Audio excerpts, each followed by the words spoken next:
Understanding IncoTerms is a vital part of international trade. When exporting products overseas, you must agree to sell your goods based on 11 IncoTerms.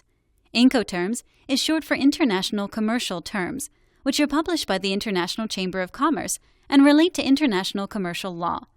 They are accepted by governments and legal authorities around the world. Put simply, IncoTerms are the selling terms the buyer and seller of goods both agree to before shipping the goods. The IncoTerms clearly state which tasks, costs, and risks are associated with the buyer and which are associated with the seller. The IncoTerm states when the seller's costs and risks are transferred onto the buyer. We've put together this simple chart to display IncoTerms in an easy-to-understand format.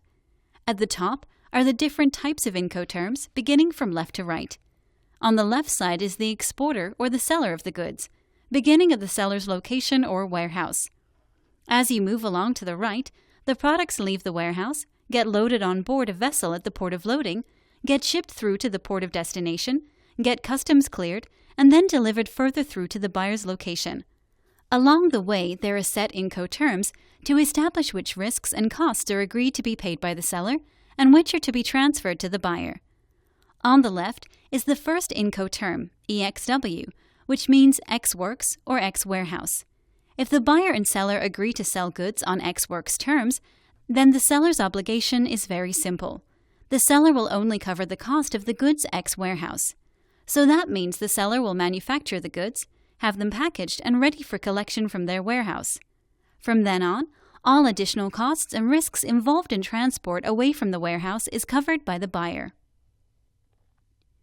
Moving further along the supply chain, there are FCA, FAS, and FOB IncoTerms.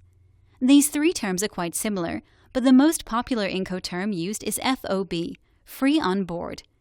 When FOB terms are agreed upon, then the seller's obligation is to supply the goods and also to pay for all additional charges to get the goods loaded on board the vessel for export. So the seller will cover all loading charges, inland freight charges to the port, origin port handling charges, export customs clearance, and origin forwarder fees. As soon as the goods are loaded on board the vessel, all further associated costs and risks are transferred onto the buyer. The buyer will pay for the sea freight and all charges thereafter. If the seller agrees to pay for the sea freight, then they can choose to sell the goods on CFR, CIF, CPT, or CIP IncoTerms. These are all quite similar terms. CFR and CPT are very similar, where the seller will agree to pay for the sea freight to ship the goods to the port of destination. If they agree to sell on CIF or CIP terms, then the seller will agree to pay the sea freight and the marine insurance cost to ship the goods to the port of destination. Moving further along, the seller can also agree to pay for the local charges associated at the port of destination, including port charges, import customs clearance, local import duties, and taxes payable on the goods to import. It's not as common for a seller to ship on DAT, DAP, or DDP terms, but this can also be arranged.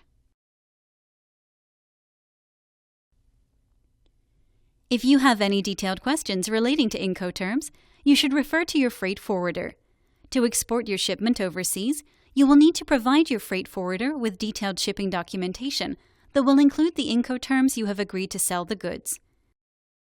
You can use IncoDocs to quickly and easily create all of the shipping documentation required to export your goods overseas. Try it for yourself. Go to IncoDocs.com and start your free trial today.